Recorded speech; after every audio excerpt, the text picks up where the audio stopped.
जय गुरुदेव। 3 सितंबर सन 2002।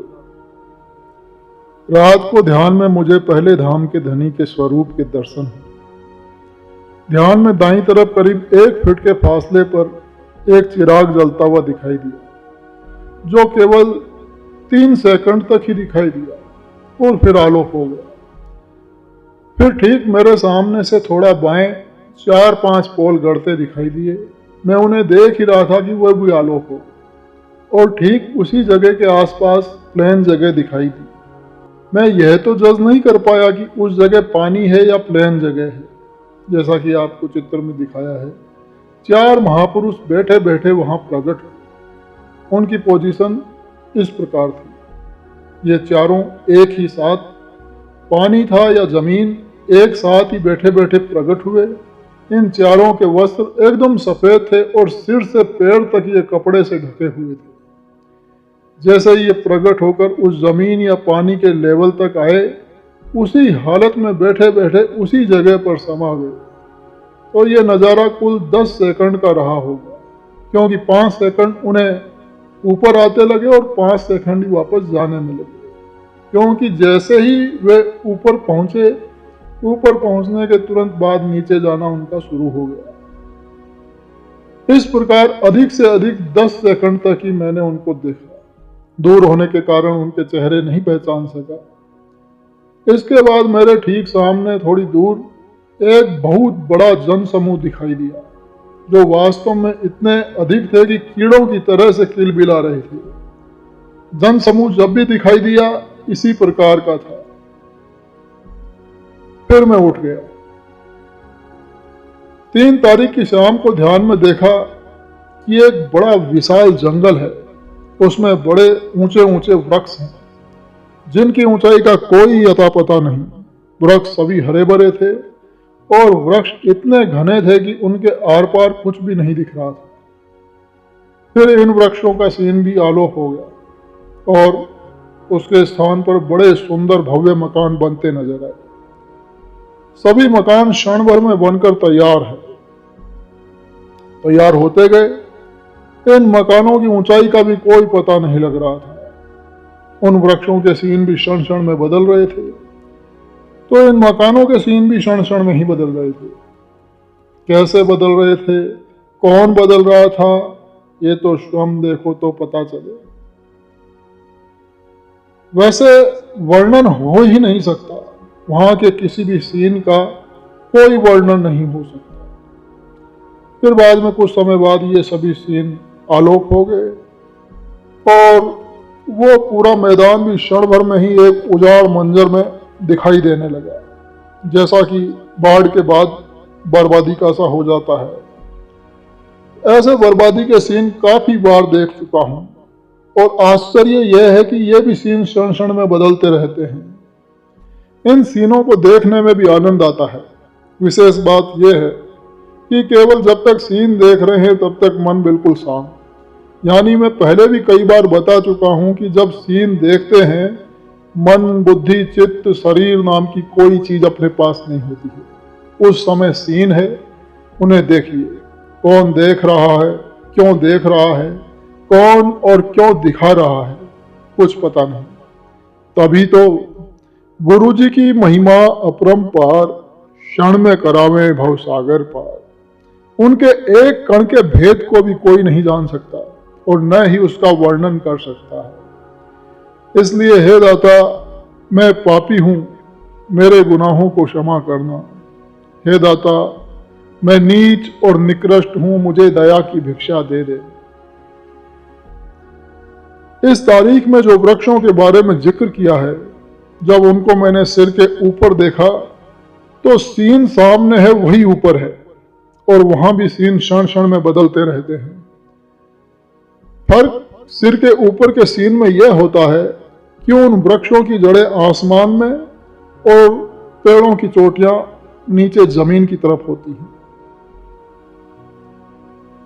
फिर 3 तारीख की रात और 4 तारीख की सुबह और दोपहर में ध्यान में कुछ भी नहीं दिखाई दिया। फिर 4 तारीख की शाम को ध्यान में देखा कि एक बहुत चौड़ी सड़क है जिसकी चौड़ाई 100-125 फीट से कम नहीं होगी और उसकी लंबाई का कोई पता नहीं। उस सड़क के दोनों ओर बड़े भव्य और बहुत ऊंचाई वाले मकान बने थे, यानी बाजार लगा था। सड़क की दोनों साइड के मकान यानी बाजार एक दूसरे के नजदीक चलने शुरू हो गए और इतने नजदीक हो गए कि 100-125 फीट चौड़ी सड़क, उसकी केवल एक पतली सी गली रह गई, ऐसी पतली कि उसमें से आदमी भी निकलना कठिन हो जाए। फिर वो भी समाप्त। सड़क के दोनों तरफ के बाजार एक हो गए और फिर वो बाजार भी क्षण भर में आलोप हो गया। फिर ऊंची नीची जमीन, उजाड़ जंगल का मंजर नजर आने लगा। इसमें भी सीन क्षण क्षण में बदलते रहे और बदलते रहते हैं। ताज्जुब की बात यह है कि उन सैकड़ों मील लंबे बाजार में कोई चलता फिरता नजर नहीं आया, या फिर मुझसे दूर होने के कारण ऐसा मालूम दिया होगा। 4 तारीख की रात को ध्यान में देखा कि मेरे बाईं तरफ कोई दरिया है, समंदर है या कोई बड़ी झील है, इसे मैं जज नहीं कर पाया।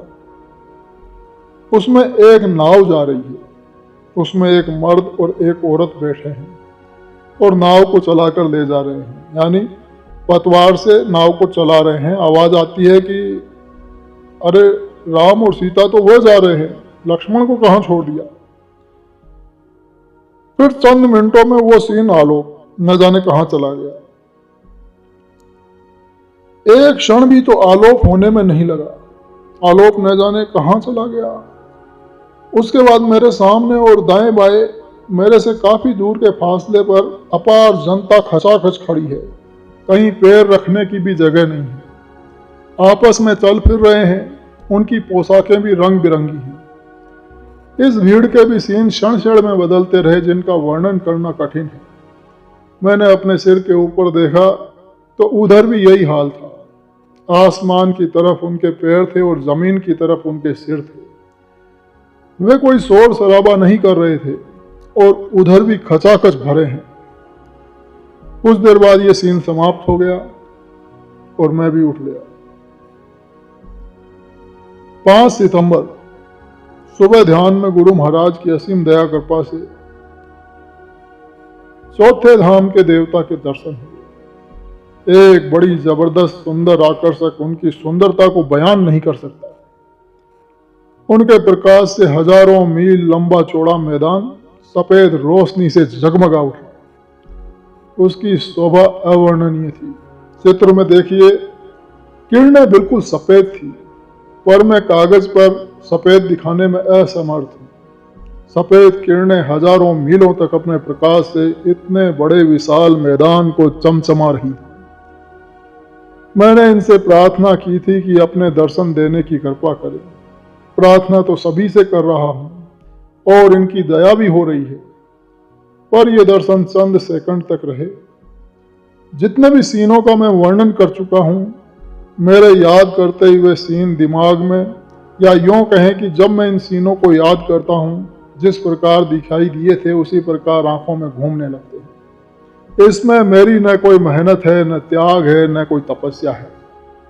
परम पूज्य गुरु महाराज की असीम दया कृपा, अटूट मेहनत, अटूट दया, अटूट मेहर का ये फल है जो हम फोकट में ले रहे हैं।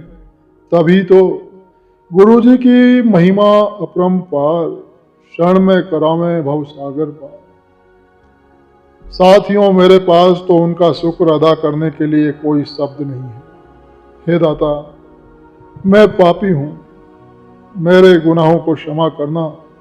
हे दाता, मैं नीच और निकृष्ट जीव हूं, अधम से अधम हूं, मुझे दया की भिक्षा दे देना। आप जितना दानी दातार कोई नहीं मिला। चंद सेकंड दर्शन देने के बाद फिर चौथे धाम के देवता आलोक हो गए। तरह तरह के सीन बड़ी तेजी के साथ आते रहे, जाते रहे।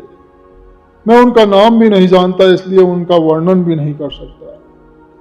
रंग बिरंगे कागजों के सीन इतनी तेज रफ्तार से आ जा रहे थे कि उन पर नजर भी नहीं टिक पा रही थी।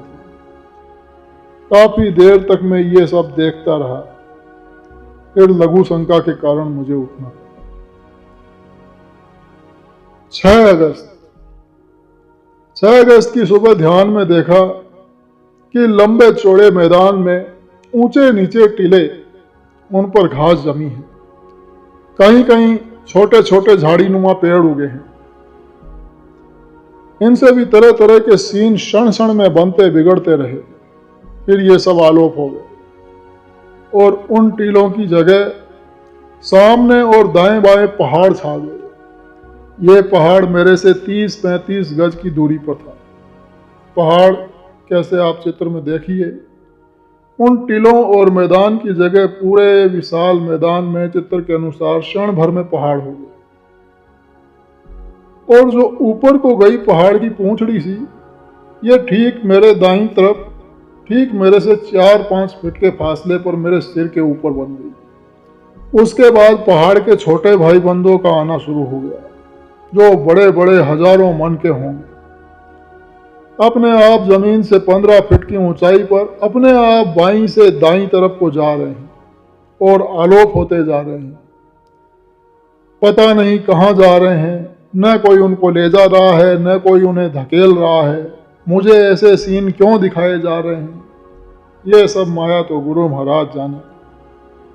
पहाड़ का जो लंबा सीन दिखाया है वो तो बनकर स्थिर रहा, बाकी आते रहे और जाते रहे। नामदानियों, आप कहोगे कि कहीं पहाड़ भी ऐसे आसमान में चलते हैं? देखोगे तो पता लगेगा, वहां का खेल ही निराला है। गुरु महाराज की दया से देखता तो समंदर के समंदर हूं, पर उन देखे हुए समंदर की एक बूंद का भी वर्णन नहीं कर पा रहा हूं। तभी तो गुरु जी की महिमा परम्पार, क्षण में करावे भवसागर पार। हे दाता, मैं पापी हूं, मेरे गुनाहों को क्षमा करना। आप क्षमा के सागर हैं। हे दाता, मैं नीच और निकृष्ट हूं, मुझे दया की भिक्षा दे दें। फिर उन पहाड़ों के सीन क्षण भर में समाप्त। इस बीच इन पहाड़ों के भी क्षण क्षण में सीन बदलते रहे। फिर मेरे से 20-30 गज के फासले पर बाईं ओर निर्मल जल की धार आ रही थी और मेरे पास आकर आलोप हो रही थी। इसके बाद उसमें किसी ने पानी पी लिया और वो पानी की धार क्षण भर में बंद हो गई। मैंने किसी को पानी पीते नहीं देखा, पर आवाज आई कि किसी ने पानी पी लिया है। 7 सितंबर, सुबह हरे भरे वृक्ष और हरियाली भरा मैदान दिखाई दिया, वो भी चंद सेकंड। फिर क्षण भर में यह सीन समाप्त और फिर मैं उठ गया।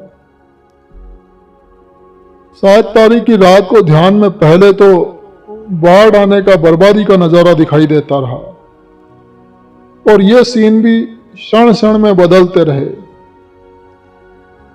और फिर अच्छे अच्छे मकान बन गए, बहुत दूर तक। उनमें अपार जनता खचाखच भरी थी। फिर एक कमरे में से आदमी मेरी तरफ आते दिखाई दिए। ये भी खचाखच आ रहे हैं और हर एक आदमी के पास बक्से नुमा सामान था, पर वे मेरे पास पहुंच नहीं पा रहे थे। रास्ते में न जाने कहां आलोप हो रहे थे। इसके अलावा और भी क्षण क्षण में सीन दिखते रहे, जिनका वर्णन करना कठिन तो है ही, याद भी नहीं रहते। 8 तारीख की सुबह ध्यान में देखा कि एकदम बहुत बड़ी रोशनी दिखाई दी। ऐसा मालूम दिया कि किसी ने इस रोशनी को रोक रखा था और फाटक खुलते ही एकदम रोशनी विशाल मैदान में फैल गई। रोशनी के होते ही एक बड़ा शहर नजर आया। बहुत बड़ी बड़ी आसमान छूती हुई बिल्डिंग, शानदार सड़क। यह सीन 5-6 सेकंड से अधिक नहीं रहा। उसके बाद बाग बगीचे जैसे बीच में सड़क और दोनों तरफ पेड़ हों। चित्र में देखिए, सड़क के पार दूसरे सीन दिखाई दे रहे थे और उसके बाद क्षण भर में दूसरे सीन बदलते रहे। फिर सब आलोप और मैं भी उठ गया। 8 तारीख की रात में ध्यान में मैंने देखा कि बड़ा विशाल मैदान है जगह जगह पर ऊंचा नीचा। फिर क्षण भर में वो मैदान एक प्लेन मैदान बन गया और उसमें देखते देखते क्षण भर में पूरे मैदान में पुआल बिछ गया, यानी फूस की तरह, और क्षण भर में वो भी आलोप हो गया। उसके बाद वीरानी का मंजर जो बाढ़ के बाद रह जाता है, इसमें भी क्षण क्षण में सीन बदलते रहे और फिर वो भी आलोप। उसके बाद मेरे सामने बहुत दूर आदमियों की भारी भीड़ दिखाई दी। भीड़ दूर होने के कारण यह भी नहीं दिखाई दिया कि उस भीड़ में बच्चे और औरतें भी हैं या नहीं। अधिकतर उनकी पोशाकें सफेद नजर आ रही थी। उस भीड़ के सीन भी क्षण क्षण में बदल रहे थे और फिर सब समाप्त और मैं भी पैरों में दर्द होने के कारण फिर उठ गया। 9 सितंबर, ध्यान में कुछ भी नहीं दिखाई दिया, बेरंग उठ गया। फिर 10 तारीख को ध्यान में जब मैं बैठा तो देखा कि जो कर्मों की रील आज से 25 वर्ष पहले दिखाई गई थी, वो आज फिर दिखाई दी। रील दाएं से बाएं को चल रही थी और 6 इंच से लेकर 8 इंच तक वो चौड़ी थी और लंबाई का तो कोई पता नहीं। रील में कुछ फोटो की तरह थे। रील मेरे से 1-2 फीट के फासले पर चल रही थी और रील के चलने की रफ्तार इतनी तेज थी कि उसका एक भी फोटो नहीं देख सकते। ऐसा ही पहले भी हुआ था। फिर रील समाप्ति के बाद कोई सीन नहीं दिखाई दिया और मैं भी उठ गया। 10 सितंबर, दोपहर को ध्यान में पहाड़ों की श्रृंखला दिखाई दी।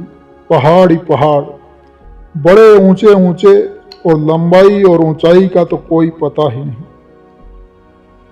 फिर ये पहाड़ों के सीन भी आलोप हो गए और दूसरे सीन क्षण क्षण में दिखते रहे और आलोप होते रहे। वे सीन मुझे याद नहीं और मैं उनका वर्णन भी नहीं कर सकता। जय गुरुदेव।